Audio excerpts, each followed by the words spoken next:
Yaslan naral kubra, yang akan dibakar dalam api neraka yang besar, kubra.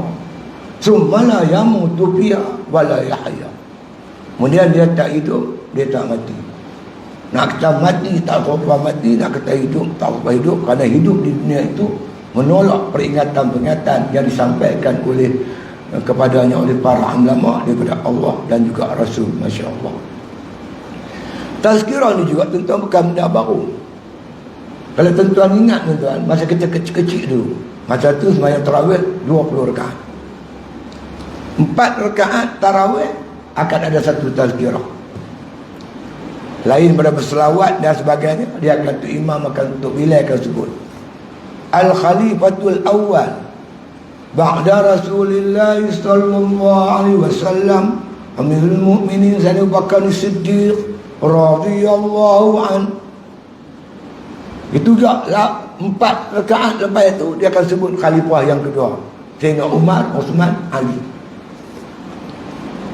Tadi pun saya dengar ada tu bila sebut Al-Khalifatul Awwal ba'da Rasulillah sallallahu alaihi wasallam Amirul Mukminin Sayyidina Abu Bakar Siddiq. Itu tazkirah tapi dalam bahasa Arab. Jadi kita pun apa nak faham. Tuan sekalian, apa makna ni? Al-Khalifatul Awal, khalifah yang pertama selepas wafat Rasulullah SAW ialah Abu Bakar. Yang kedua Umar, ketiga Uthman, keempat Ali. Khalifah ni apa? Khalif ni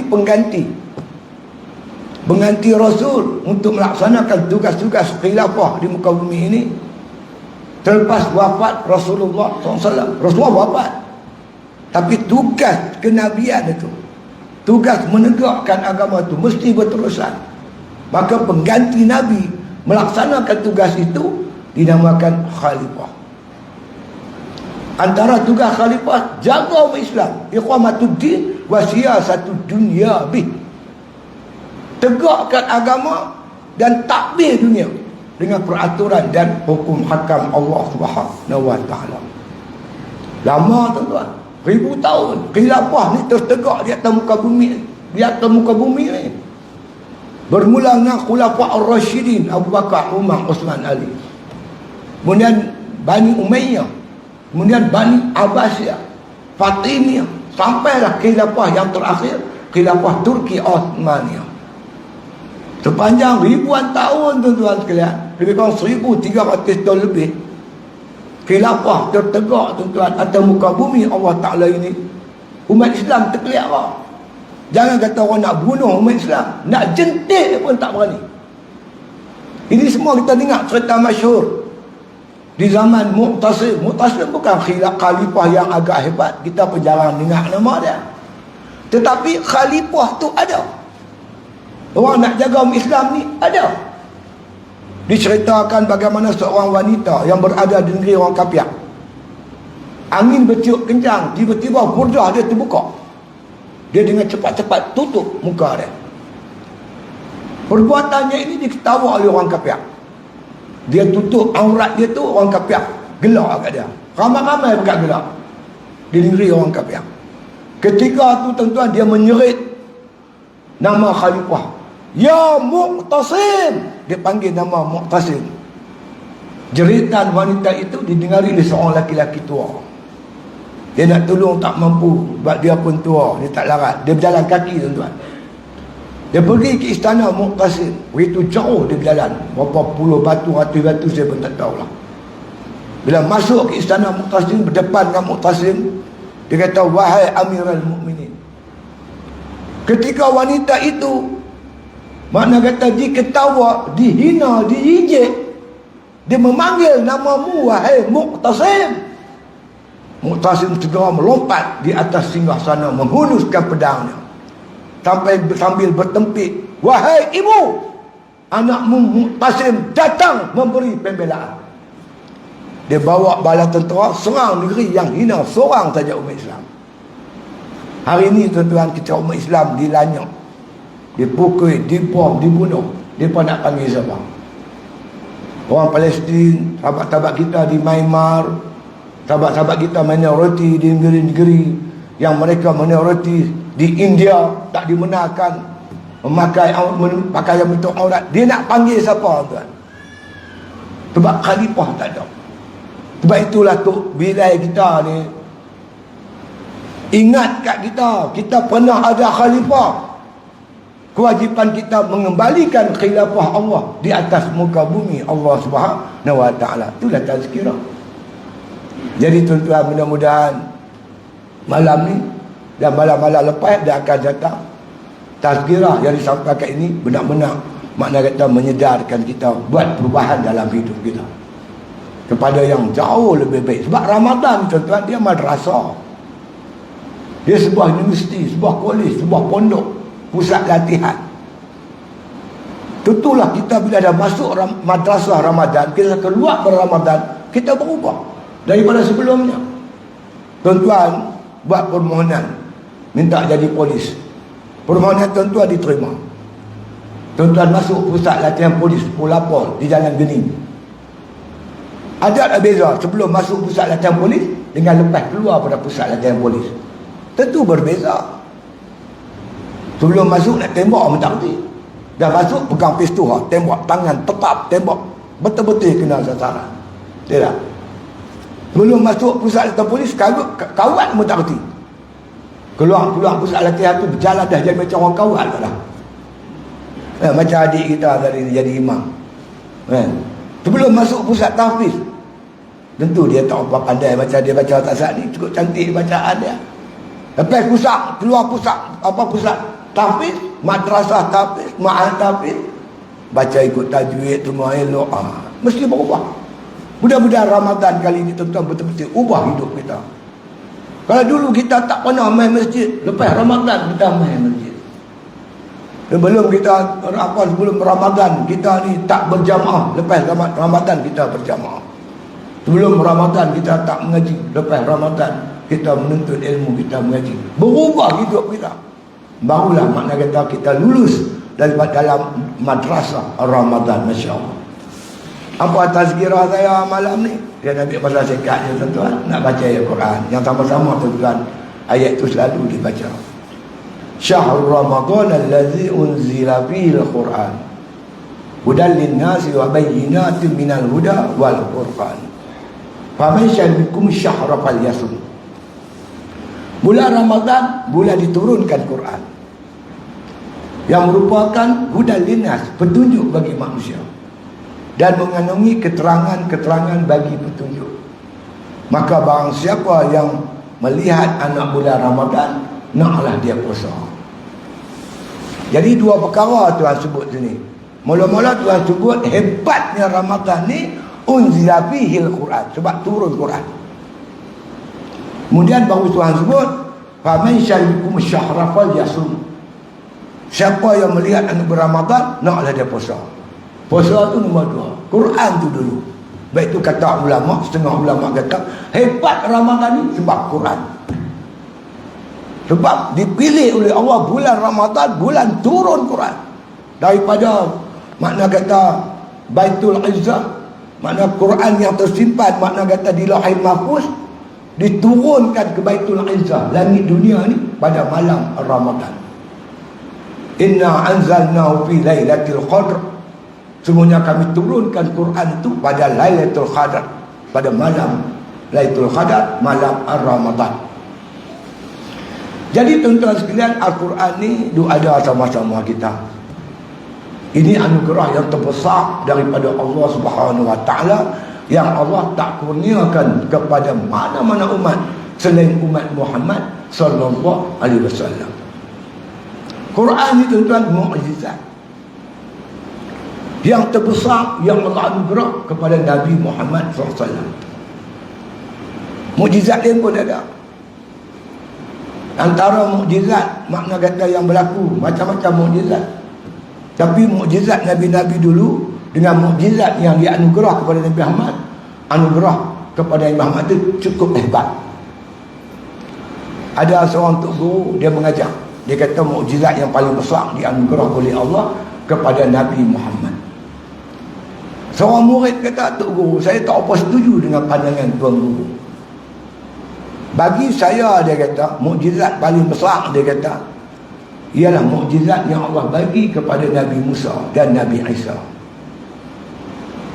Nabi Musa boleh belah laut. Nabi Isa boleh menghidupkan orang mati. Orang mati boleh hidup balik. Satu hari Nabi Isa duduk atas kubur, doa. Tiba-tiba orang mati tu hidup balik. Nabi Isa tanya, aku tanya kan, macam mana sakit nak mati? Kata orang yang mayat yang bangkit ni, dia kata apa? Aku dah mati 1000 tahun, tapi sakit rasa sampai keluar. Nabi Isa antara mukjizat Allah bagi kat dia, boleh menghidupkan orang mati.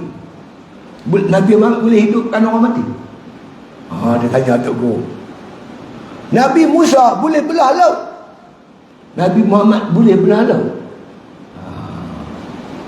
Kata Tok Guru, Nabi Musa boleh belah laut. Nabi Muhammad boleh belah bulan. Mana lebih hebat? Bulan jauh mana hala tu nak pegang tak boleh, tapi Nabi boleh belah dengan izin Allah. Iqtarabatis sa'ah wa insyakhal khamar. Hampir-hampir berlaku kiamat. Kiamat dah dekat sangat dah. Bila bulan terbelah. Bila bulan terbelah, masa Nabi. Orang kafir mai jumpa Nabi, betul ke kamu ni Rasulullah? Betul. Tunjuk kami mukjizat. Apa mukjizat yang nak tengok? Kalau kamu betul-betul Rasul, belah bulan. Nabi kata, kalau aku boleh belah bulan, hampa semua nak beriman ke? Kami beriman. Baik, Nabi pun berdoa kepada Allah Ta'ala, tunjuk tangan dia ke langit. Dengan takdir Allah, bulan terbelah dua. Lepas tu cantum balik. Dia berkata Muhammad dulu tak berapa, sihir dia tak berapa tu kuat. Kali ni sihir dia memang hebat. Dia berkata Nabi Muhammad sihir pula dah. Tapi pokoknya bulan terbelah. Nabi Musa cuma boleh belah laut, Nabi Muhammad boleh belah bulan. Mana hebat? Nabi Musa, Nabi Isa boleh menghidupkan orang mati. Nabi Muhammad boleh menghidupkan pokok kurma yang dah mati. Satu hari tuan-tuan tengok kitab Muhimmah. Seorang perempuan mai jumpa Nabi. Muhammad, kamu betul ke Rasulullah? Nabi kata, ya. Tiap-tiap Nabi ada mukjizat. Tunjuk ke aku mukjizat kamu. Nabi kata, hampir panggil pokok kurma. Kata aku panggil. Kata Muhammad panggil. Pokok kurma tu dah reput, dah mati pun. Dia kering. Dah kering, daun batang dah kering. Pergi perempuan tu, pergi kat pokok kurma. Pokok kurma. Muhammad panggil. Tetap pokok kurma tu hidup pula. Dia goyang kiri, goyang kanan, goyang depan, goyang belakang, tercabut akar. Jalan kalau mentor. Pergi kat Nabi tu, sujud 3 kali. Dia gostan masuk balik. Perempuan tu terkejut.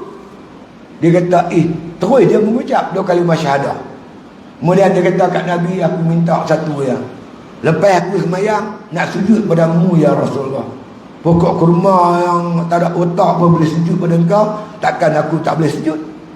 Nabi kata, tak boleh seorang hamba Allah sujud pada hambanya yang lain. Kalau boleh sujud, aku akan perintah isteri sujud pada suami dia untuk menunaikan hak-hak suami dia. Tu ceritanya tuan-tuan sekalian. Hebat Nabi. Tapi tuan-tuan yang nak abang bagi, mukjizat yang Allah bagi kat Nabi ni, Nabi-Nabi semua Nabi, dia habis bila perginya Nabi tersebut. Tongkat Nabi Musa boleh belah laut. Tuan-tuan, bila Nabi Musa wafat, tongkat tu dah tak berfungsi. Nabi boleh belah bulan, itu mukjizat. Dengan Nabi tak ada siapa boleh belah bulan dah. Tapi Al-Quran ni tuan-tuan, mukjizat terbesar. Walaupun Nabi mati, Quran tetap bertindak sebagai satu mukjizat daripada Allah Ta'ala kepada hamba-Nya yang beriman. Apa makna mukjizat? Mukjizat ni tuan-tuan berasal kataan ajaza. Ajaza ni artinya lemah. Lemah otak nak fikir. Fikir lagu mana tak sampai. Tak sampai. Macam mukjizat Nabi pergi Mi'raj. Kita pikir-pikir tak boleh pergi. Macam mana naik ke langit oksigen tak bawa apa. Oh, akal tak boleh fikir apa. Tiap-tiap mukjizat akal tak mampu fikir. Lemah akal nak fikir. Itu nama mukjizat. Lemah. Yang kedua, mukjizat ni melemahkan musuh. Musuh rasul-rasul tu dilemahkan dengan mukjizat. Seperti tongkat Nabi Musa melemahkan ular Fir'aun. Fikir pening. Tuan-tuan sekalian, tukang sihir lepas tali jadi ular. Bila ular tu dah banyak, lepas tali banyak, ular banyak, ular kecil-kecil. Main Nabi Musa dia lepas tongkat dia jadi ular besar. Dia telan habis semua ular-ular tukang sihir Fir'aun tu. Lepas tu tongkat Nabi Musa kembali jadi tongkat. Tali hilang terus. Ikut teori sihir, bila mengaji sihir mana pun, ya, asal tali, balik tali. Kalau dia mula tali, mesti balik tali. Lah ni tongkat jadi ular, lepas tu tongkat kembali jadi ular. Ular ni telan tali, tali tak ada. Oh, dia kata ini bukan sihir ni. Ini bukan sihir. Akhirnya tuan-tuan, tukang sihir bercakap ramai-ramai. Amanna bi Rabbi Harun wa Musa. Kami beriman kepada Tuhan Nabi Harun dan Tuhan Nabi Musa. Fir'aun kata, hampa beriman dengan tidak minta kebenaran aku. Aku potong kaki, potong tangan. Faqdi ma anta khadin. Innama taqdi fil hayatid dunya. Hukumlah apa kamu nak hukum Fir'aun. Makna kata kamu cuma boleh berhukum di dunia saja. Jadi makna kata tuan-tuan, mukjizat ni mengalahkan musuh, membenarkan hujah atau risalah yang dibawa oleh, makna kata oleh Rasul-Rasul. Sehingga musuh Rasulullah pun, musuh Nabi Isa, beriman pula kepada Nabi Musa alaihissalam. Jadi mukjizat ni mengalahkan musuh sekaligus untuk membenarkan risalah yang dibawa oleh Rasul-Rasul alaihissalam. Itu mukjizat. Satu lagi kata ulama tuan-tuan, yang dikata mukjizat ni dia ada unsur-unsur i'jaz. I'jaz ni bahasa orang putih panggil challenge, cabar. Mukjizat tongkat cabar ular-ular Fir'aun tu. Mukjizat Nabi Hadi mencabar, dia bersifat challenge, cabar. Termasuk Al-Quran. Quran daripada dulu lagi tuan-tuan dah mencabar. Mencabar orang yang tak beriman dengan Al-Quran. Kan? Seperti mana kata firman Allah, wa in fi raibin mimma nazzalna ala abdina fa'tu bi suratin min misli wad'u syuhada'akum min dunillah in kuntum shadiqin fa in lam taf'alu wa lan taf'alu fattaqun naral lati waquduhan nasi wal hijarah u'iddat lil kafirin. Kalau kamu ragu-ragu terhadap apa yang kami turun pada hamba kami Muhammad, fa'tu bi suratin min misli, bawa datang satu surah seperti mana Al-Quran. Surah pendek qul huwallahu ahad, surah pendek inna a'tainaka kautsar, contoh. Buat satu surah lawan Quran kalau boleh. Segi fakta, segi nahwu, segi apa-apa saja. Kalau boleh sila. Cabaran ni bukan baru, lama dah, 1000 tahun lebih dah. 1400 tahun dulu Quran mencabar. Buat kalau boleh ayat macam Quran. Sampai lah tak boleh. Quran tu bersifat challenge, cabar. In kuntum fi raibin mimma nazzalna ala abdina fa'tu bi suratin min misli, bawa datang satu surah macam Al-Quran. Fa illam taf'alu wa lan taf'alu. Kalau kamu tak boleh buat, memang kamu takkan boleh buat. Di sana ada dua huruf, dipanggil huruf harfu nafiyin, huruf nafi. Fa illam taf'alu, kalau kamu tak boleh buat. Allah guna perkataan lam, alam nashrah. Lam huruf nafi. Lam ni tuan-tuan huruf nafi, nafi madhi, nafi dulu-dulu. Fa in lam taf'alu, kalau dulu-dulu hangpa tak pernah, tak boleh buat ayat baca Quran. Walan taf'alu. Kemudian Allah datang pula dengan lan. Lan ni pun huruf nafi juga. Tapi nafi dia nafi istiqbal. Akan datang sampai kiamat, kamu takkan boleh buat. Allah sebut Quran, dulu hangpa tak boleh buat baca Quran, sampai bila-bila pun kamu takkan boleh buat. Quran ni tuan-tuan sekalian, dia tak macam kitab Taurat, Injil. Taurat, Injil orang ubah, Injil orang ubah, hingga yang ada ni panggil Bible, berapa versi tu ada, Old Testament apa, macam-macam lah nama-nama dia. Quran tu satulah, hampir mana pun yang tu lah. Tak boleh ubah. Allah jamin Quran takkan boleh diubah. Inna nahnu nazzalna zikra fa inna lahu lahafizun. Kami turun Quran, kami jaga Quran. Mana ada kitab jutaan orang hafal, mana ada? Tapi Al-Quran Allah lahirkan para hufaz, orang yang hafal Quran berjuta-juta. Kalau orang cuba ubah Quran, baca aja, para hafiz kata tak betul. Dia kata tak betul. Janganlah buat, nak tipu, nak buat Quran tu ubah satu huruf pun tak boleh, ubah baris pun tak boleh. Sebab ada orang yang menjaganya, yakni para hufaz yang dilahirkan oleh Allah, juta-jutaan orang. Tempat kita pun dah berapa ribu, satu dunia, bilangan cukup banyak. Maka Allah jaga Quran dengan melahirkan para hufaz, orang yang hafal Quran. Dan kalau kamu tak boleh buat dan takkan boleh buat, fattaqun naral lati waquduhan nas wal hijarah, takutlah bakaran api neraka yang bahan bakarnya itu manusia dan batu-batu. Uiddat lil kafirin, yang kami sediakan untuk orang kafir. Jadi saya, tuan-tuan sekalian, hati dia rasa seronok bila melihat tuan-tuan anak-anak muda umur 18, 20 jadi imam tarawih, baca ayat Allah Rabbiyal Karim. Saya melihat masa depan Islam yang gemilang di Malaysia ni, insya-Allah. Kerana tuan-tuan, kita telah bergerak ke arah untuk memahami, membaca Al-Quran Karim. Cuma bagi kita semua ni tuan-tuan, saya nak ajak, marilah kita baca Al-Quran. Ini sebesar-besar petaka peninggalan Rasulullah sallallahu alaihi wasallam. Dampingilah Quran. Allah menjadikan Quran lana fi dunya kharina wa fil qabri mu'risa wa fil qiyamati syafi'an wa 'ala sirati nura wa ila al-jannati rafiqa wa minan nari sitran wa hijaba. Ya Allah Tuhanku, jadilah aku dengan Quran ini kharin, dekat, rapat. Siapa yang rapat dengan Quran, biasa baca Quran, menjadikan Quran itu pimpinan dia, hidup berpandukan Quran.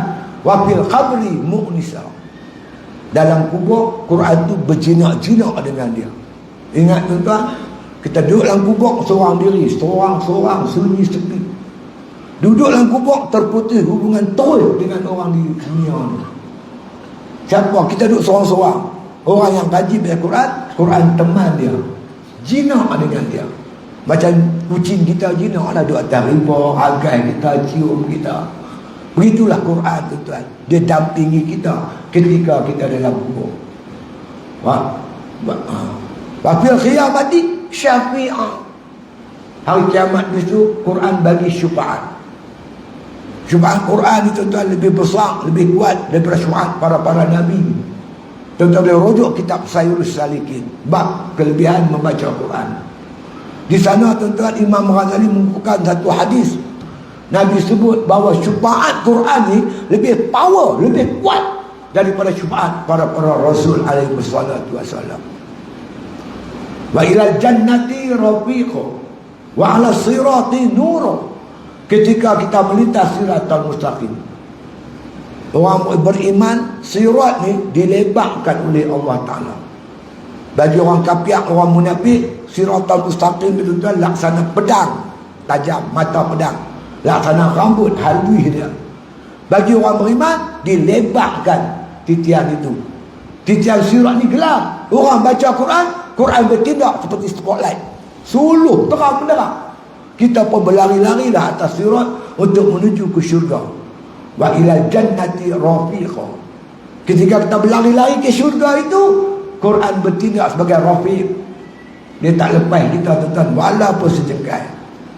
Wa minan nari sitran wa hijaba. Daripada bakaran api neraka, Quran bertindak sebagai sitran. Sitran tu tirai. Hijaba tembok yang tebal, menghalang panas api neraka sampai kat kita. Itu powernya Quran, mukjizat Quran. Dia menghalang orang baca Quran tu daripada bakaran api neraka. Jangan kata panas, hapuk api neraka pun tak sampai kat kita, tuan-tuan. Baca Quran. Baca.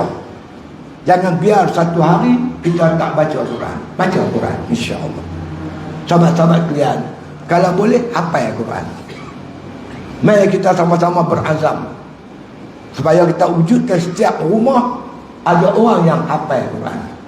Anak kita ramai, kita paling kurang seorang anak kita nak jadikan hafiz. Ya Muhammad, hamilul Quran la yu'azzabun wa la yuhasabuna yaumal qiyamah.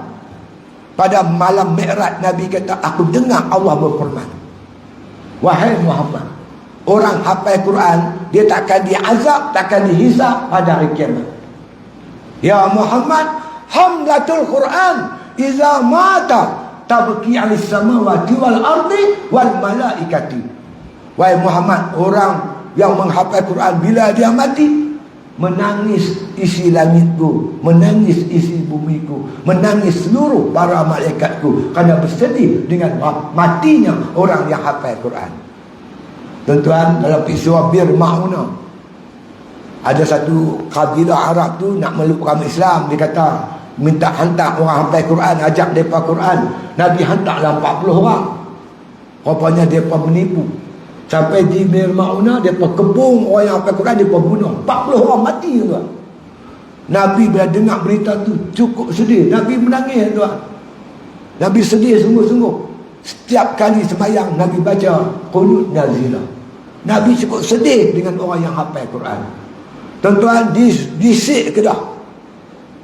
Saya dulu tuan-tuan, saya ingat dalam 2-30 tahun lepas kot, saya pergi ceramah tuan-tuan di Sik, di sebuah kampung nama Kampung Beris.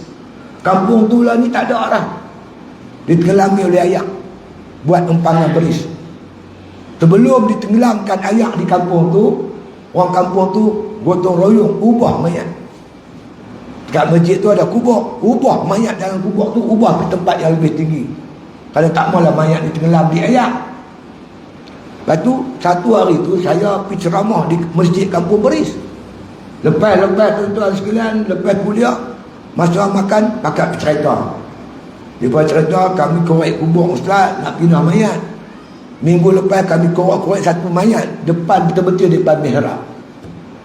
Mayat tu yang reputnya kerana kain kapan tak reput, mayat pun tak reput.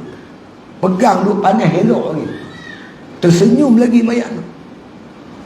Orang tua-tua kampung tu semua kenal. Mayat tu imam yang dah mati 30 tahun. Tu imam tu hafal Quran. Bukan cakap dia hafal Quran, dia pula ajak orang kampung baca Quran. Khairukum man ta'allama al-Quran wa 'allamahu. Sebab kamu orang yang belajar Quran dan mengajar Quran. Allah tajalli tuan, kemuliaan orang hafal Quran. Bumi pun, tanah pun tak sanggup nak mamah jasad orang hafal Quran. Masya Allah tuan. Mari kita tanam azam di rumah kita. Kita mungkin tak boleh lah, kita dah tua-tua kan lah. Anak kita macam mana ustaz? Saya anak ada tapi semua dah tak besar. Yang paling kecil pun umur 25 tahun. Takkan tak boleh hafal lah. Yang 40 pada 30 pada. Saya cadangkan, saya kata, kalau ada azam nak hendak juga anak hafal Quran, pakat dengan isteri, kahwin satu lagi. Agak boleh lah. Saya buat kan. Saya cuba, macam-macam saya cuba. Isteri pertama saya, tapi tak berhasil untuk menghafalkan seorang anak. Dia pergi mengaji sampai Sudan tu. Tapi nasib tak ada tuan. Dia hafal 21, dia buat terlihat balik Malaysia. Dia tak mau pergi lah. Itu ada orang nasihat saya, kahwin satu lagi. Saya pun kahwin lah tuan-tuan. Alhamdulillah, dengan isteri kedua ni dapat 3 orang anak yang dah hafal Quran. Isteri ke apa kedua, ketiga akan menyusullah 3-4 orang lepas tu. Jadi tuan-tuan pun pakat baik-baik ke rumah. Kalau dia tak bagi, tak payah. Dia bagi, peluang hampa dah. Itu dia. InsyaAllah, mudah-mudahan tuan-tuan kita tanam azam untuk makna kata mewujudkan sebuah negara yang terlaksana dalamnya itu mereka-mereka yang dekat dengan Quran.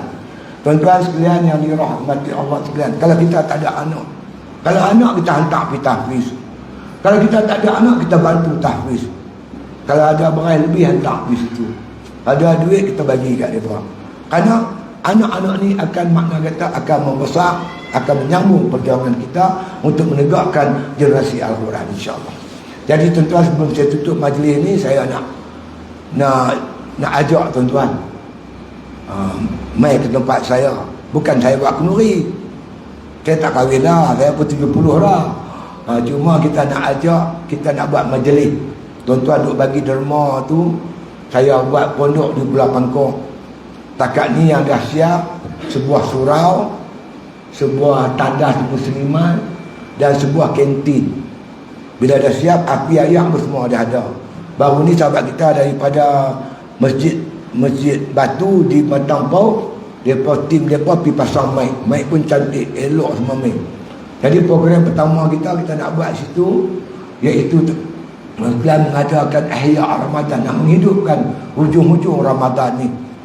Di antara program kita pertama, iaitu kita nak membaca daurah kitab Matan Ummu Barahin selama 4 hari 4 malam berturut-turut. Kita mula dengan kuliah subuh, kita berhenti saat dengan sambung kuliah duha. Waktu duha 2 kali. Duha pertama lebih kurang sejam, kita berhenti saat, lagi sambung duha kedua sampai masuk waktu zuhur. Semayang zuhur, sambung lagi. Kemudian masuk asar, sambung lagi. Kemudian lepas buka puasa, maghrib, lepas turun Isyak, kita baca lagi. Mana satu hari 5 kali baca. 4 hari dijangka boleh khatam kitab Matan Ummu Barahin. Jadi kalau tuan-tuan yang berhajat, yang tak ada masalah apa, saya pelawar lah. Saya pelawar ni bukan siapa. Lagi tuan-tuan dengar berita daripada masjid lain, Taman Sastri, saya pelawar kan. Kemudian tu Kelang Lama, tak pelawar, tak cantik lah kan. Saya pelawar tuan-tuan. Tempat dia dekat dengan laut.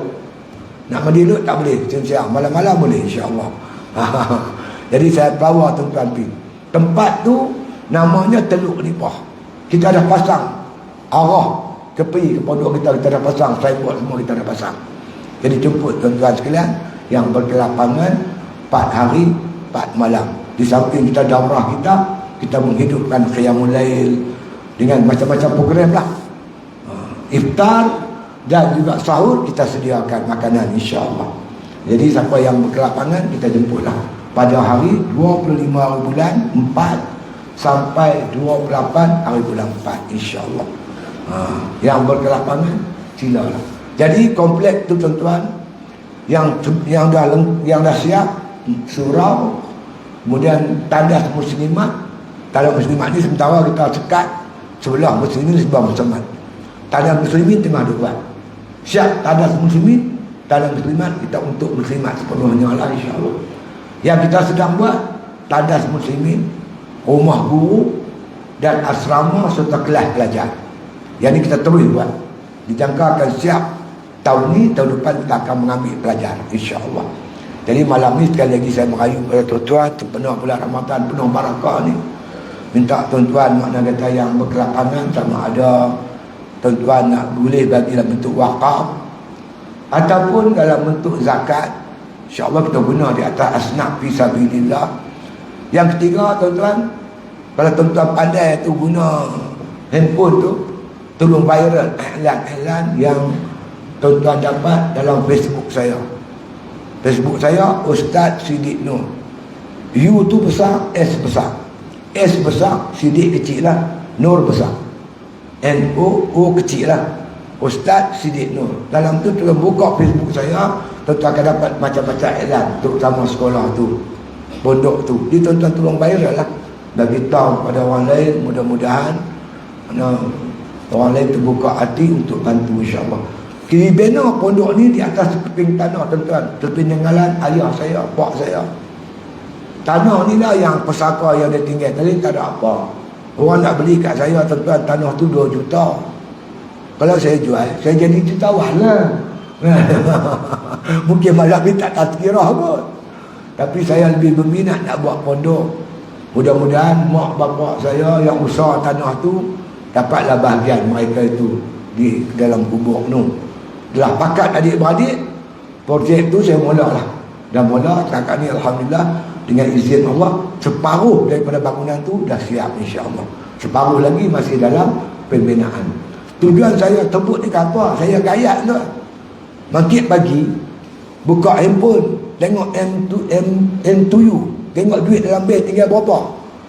Dia laju cukup laju tu. Yang boleh laju tu barang-barang binaan lah ni cukup mahal, terutama besi. Tambah pula pangkok. Kita nak bawa barang pergi Pangkok, beli pangkok di Pangkok mahal nak mampu. Jalannya kita bubuh lori penuh-penuh barang tu, besi ke apa, buh penuh lori naik ferry. Sewa lori 500, naik ferry 880. Tuan beli barang sini daripada hardware, dia hantar mai tak kena apa. Bayar duit barang lah, lori tak kena apa. Pi Pangkok lori 500, ferry 880, artinya kita kena tambah upah pengangkutan 1,380 lagi. Jadi tuan-tuan, oleh kerana ni duit makin lama makin susut. Tinggal sikit lagi ni. Inilah cerita malam ni. Kot ada tuan-tuan ingin membantu, sama ada bentuk wakaf ataupun makna kata dalam bentuk zakat, ataupun kalau tak ada apa-apa, duit tak ada, tuan-tuan tolong viral saja. Mana iklan-iklan yang tuan-tuan nampak dalam Facebook saya atau mana-mana yang disebarkan oleh sahabat-sahabat ataupun murid-murid saya tu, insya-Allah. Salah satu saja kot untuk malam ni, saya ucap pada tuan-tuan, selamat meneruskan puasa dan menghidupkan malam. Jangan, kita dah 3 bulan, 2 bulan lebih dah tuan-tuan duk doa wa balighna Ramadan. Sekarang kita dah jumpa ni, kita duduk di saat yang cukup penting ni. Hampir separuh dah Ramadan ni. Cukup penting masa ni. Lepas tu tuan-tuan pertama kena jaga. Yang pertama saya nasihatkan, bila kita puasa, jaga anggota kita saja. Termasuk anggota kita jaga. Mata, telinga, mulut. Mulut lah ni, dia boleh, mulut di tangan, dia bertindak tangan bertindak dengan mulut. Tekan, viral. Itu pun kena jaga. Kaki semua pakai jaga. Kemudian yang kedua, jaga masa berbuka puasa. Sama sekali jangan makan makanan haram. Yang kedua, makan jangan terlampau banyak. Jangan makan terlampau sikit, sakit perut, nak buat ibadat payah. Makan banyak pun payah nak buat ibadat. Yang ketiga, jangan tinggal sembahyang jemaah, terutama maghrib, isya, tarawih, witir. Tuan-tuan sembahyang dah witir, tak kita tuan-tuan makin tengah malam, witir tak payah buat dah. Tuan-tuan tak sembahyang witir, dah sembahyang witir, pagi malam ni tak payah lah. Lepas tu tadarus Quran, lepas tu tidur. Jangan duduk ni, tidur. Set jam pukul 4 pagi, maghrib pukul 4 pagi. Tuan-tuan, kita dah tua-tua di rumah, kan ada siapa, kita dengan isteri kita.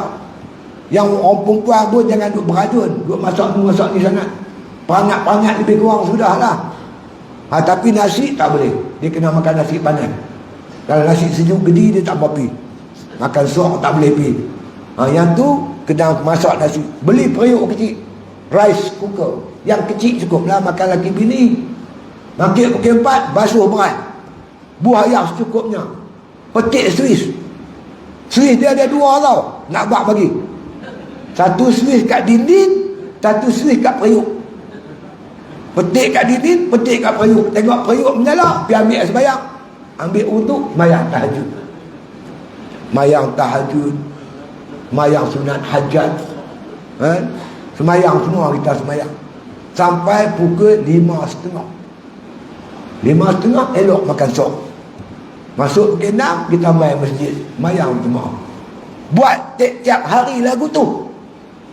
Tiap-tiap hari buat lagu tu. Makin pukul 4 pagi, 4, 5, 5.30, 2 jam setengah kita mendirikan ibadat di malam tu.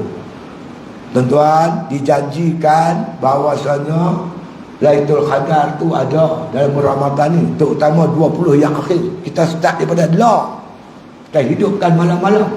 Kalau tuan-tuan buat sampai malam raya, artinya salah satu malam tu ada Lailatul Qadar. Lailatul Qadar, Lailatul Qadri khairun min alfi syahr. Lailatul Qadar tu menyamai 1000 bulan ibadat. 83 tahun. Sepanjang hidup kita, kita dapat sekali pun air dah cukup, tuan-tuan. Masya Allah, besar dah pahala dah. Ni kita duk ada tempat dia dah ni. Jangan duk fikir benda lain lah. Kita fikir nak buat ibadat.